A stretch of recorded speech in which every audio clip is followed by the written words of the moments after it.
Welcome, everyone, to another episode of Fun Food Friday. And today we're going to be doing a follow up from a previous episode with Chef Karen.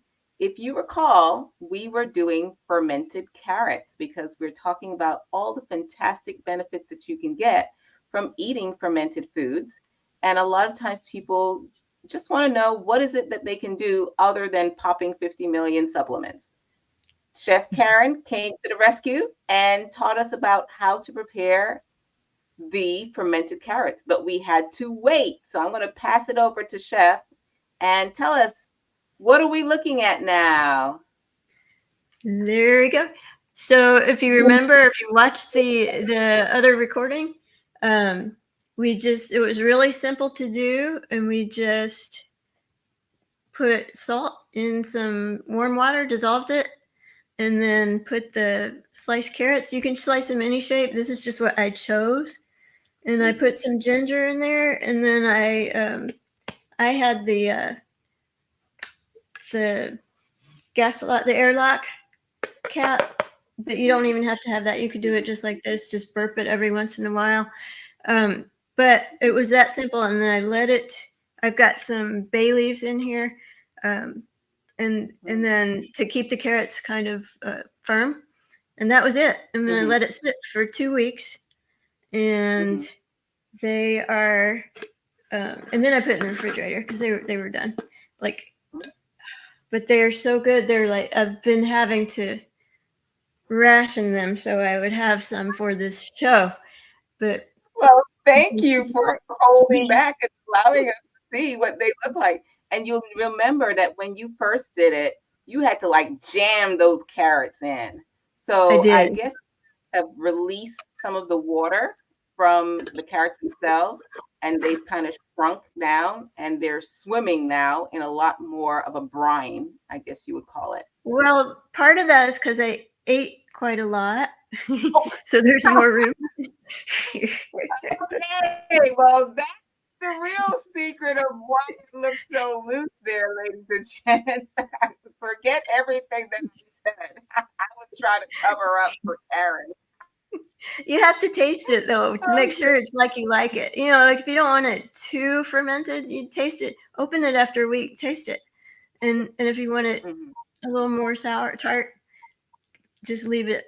So you want to leave it in a dark place. So I had it on my counter, actually covered in a towel, but you could put mhm, it in your pantry, just any dark in a closet. You know. mhm. But yeah, after a couple weeks, it was like I like it. And with the ginger, there's not too much, not too little. It's just it gives it like a floral hint, so Yeah. it's a little bit tangy and a little bit salty, and you can get a little bite with the ginger. Now, the So other thing I've heard is that you can use a tea bag at the bottom to help to get the vegetables to maintain their crispiness. Is that true?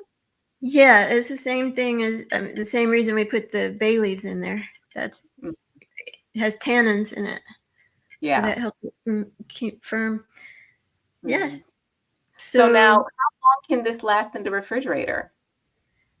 um probably longer than I'll have it. You know, it'll just keep fermenting. I mean, it's preserved, so it's good.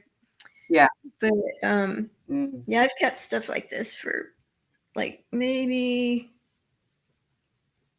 3 months. But I mean, these will be gone before Hmm. that. I don't think they'll last 3 months, not in your house. So No, now, are you able to reuse wine for another batch, or do you have to just throw it yeah, out? I would just start over. I've never. Mm, okay. I don't know if you can or not really, but Okay. Mm, all right. we could Well, my try that. We could try that next time. Actually, I'll save the brine and try it. yeah, because I was wondering if some of the nutrients would probably go into the water. I Oh hadn't yeah, even thought of that before, of that possibility. And maybe utilizing it in maybe making like a salad dressing or something like that. I don't know. Hmm. yeah. Okay. Salad. Well, so a dip or a dressing. I was going to tell you some things that I would do with these, and one of the things is to blend the carrots. like blends that Mm, with some of the water, and it makes a nice thick, depending paste. on how much of the water you put in there or the brine. Mm-hmm. But it makes Mm-hmm. a nice flavorful dressing Mm. that you can Or a put on dip. a salad or a grain or a bowl with all the beans, the greens, the grains. And Mm-hmm. you could also just put the carrots in that bowl with the beans and greens and grains, or on your salad, or And in. another great thing about doing your carrots like this is that it helps with the digestibility of the carrots. Some people have difficulty breaking down the carrots, and so they'll tell me, "Oh, Michelle, I have carrots in my poop." So when you ferment it this way, it makes it much more readily accessible by the body because it's actually been broken down a little bit already in that fermentation process, and it may help. The Not may, it will enzymes are help. more Yeah, available. and more available. Yeah. Absolutely, absolutely.